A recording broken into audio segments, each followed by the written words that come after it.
Welcome to the motivational show the motivator.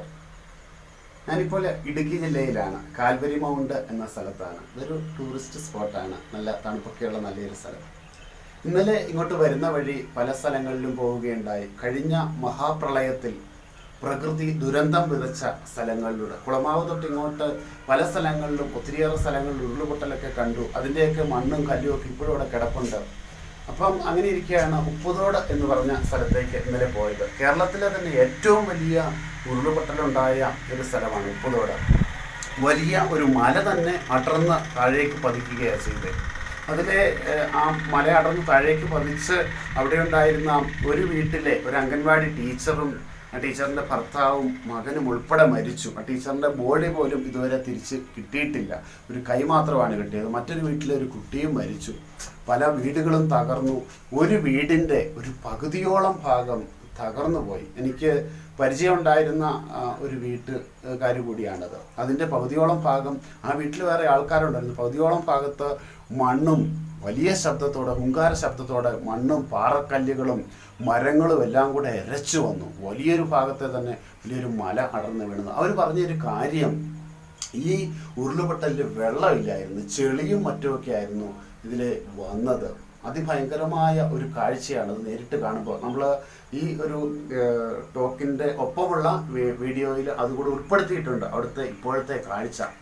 പക്ഷെ അവിടെ കാണാൻ സാധിച്ച മറ്റൊരു കാര്യം കൂടെയുണ്ട്. ഈ ഉരുളുപൊട്ടി മണ്ണും പാറക്കല്ലുകളും വലിയ മരങ്ങളുമെല്ലാം തകർന്നു വന്ന ഭാഗത്ത് തന്നെ അവരുടെ വീട്ടുമുറ്റത്തായിട്ട്, വീടിൻ്റെ ഒരു ഭാഗം തന്നെ അതിലങ്ങ് തകർന്ന് നശിച്ചു പോയി. ഒരു ഭാഗത്തായിട്ട് ഇപ്പോൾ അവിടുത്തെ വളരെ നല്ലൊരു കർഷകനാണ്, അവിടുത്തെ കുഞ്ഞുട്ടി ചേട്ടൻ എന്ന് പറഞ്ഞ പ്രായം ചെന്നൊരു മനുഷ്യനാണ്.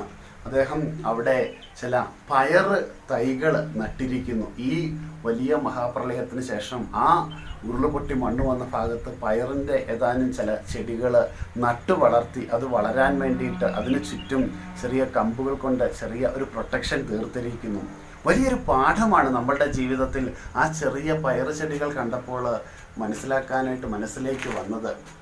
കാരണം ജീവിതത്തിൽ വലിയൊരു ദുരന്തം സംഭവിച്ചിട്ട് അതിൻ്റെ ആഘാതത്തിൽ അവിടെയുള്ള കുട്ടികൾ പോലും ഇപ്പോഴും അവർ പറയാറുണ്ട്, ചെറിയൊരു മഴ പെയ്ത് കഴിഞ്ഞാൽ, ഒരു കാറ്റടിച്ച് കഴിഞ്ഞാൽ ഈ ഒരു മഴയിൽ ശബ്ദം ഒക്കെ കേൾക്കുമ്പോൾ ഈ ഉരുള് പൊട്ടി വന്ന ഭാഗത്തു നിന്ന് ഭയങ്കര ഹുങ്കാര ശബ്ദമൊക്കെ കേൾക്കും.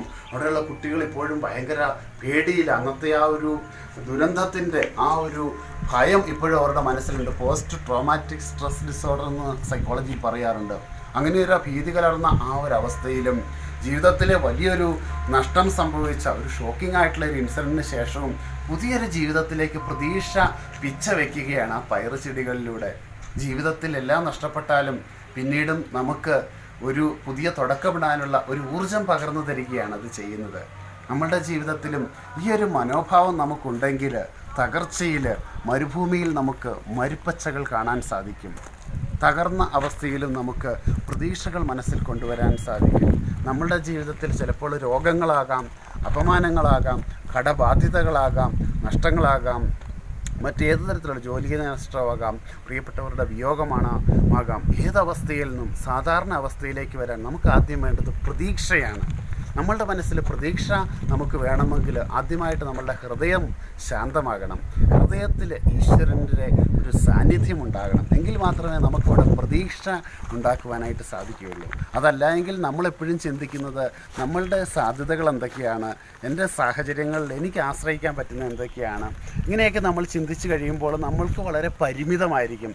ചിലപ്പോൾ എല്ലാം നഷ്ടപ്പെട്ട അവസ്ഥയുണ്ടാകാം. ഇപ്പോൾ ചെറുതോണിയൊക്കെ ഭാഗത്തൊക്കെ ഒരു 2-3 നിലയിലായിട്ട് പണിത ഒരു ഹോട്ടലിൻ്റെ ബിൽഡിങ്, അതിൻ്റെ ഉടമസ്ഥൻ തൻ്റെ ജീവിതകാലത്തെ സമ്പാദ്യം കൊണ്ട് പണിത മുഴുവൻ നഷ്ടപ്പെട്ട അദ്ദേഹം മാനസിക മാനസികമായിട്ടുള്ള പ്രയാസം അനുഭവിക്കുന്ന ഒരവസ്ഥയിലേക്ക് വന്നു.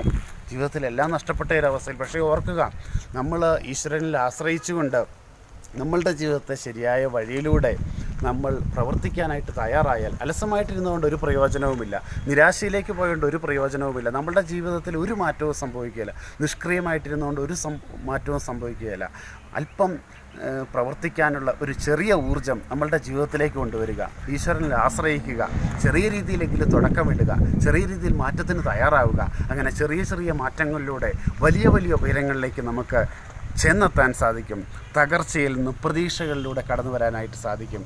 ജീവിതത്തിൽ ഇന്ന് അതിശക്തമായ കൊടുങ്കാറ്റും പേമാരിയും പ്രളയവുമായിരിക്കും. പക്ഷേ ഓർക്കുക, ഒന്നും ശാശ്വതമല്ല. നാളെ ഈ ഒരു സുപ്രഭാതത്തിൽ വളരെ വിരിഞ്ഞ നിൽക്കുന്ന ഈ പ്രകാശകിരണങ്ങൾ നമ്മളോട് പറയുന്നതും അതുതന്നെയാണ്. ഏതാനും മാസങ്ങൾക്ക് മുമ്പ് അതിശക്തമായ പ്രളയം ആഞ്ഞടിച്ച ഈ പല തൊട്ടടുത്ത പ്രദേശങ്ങളിലും ഇന്നിപ്പോൾ സൂര്യകിരണങ്ങളാണ്. ജീവിതത്തിലെ ഇരുട്ടിന് ശേഷം ഒരു വെളിച്ചമുണ്ടാകും.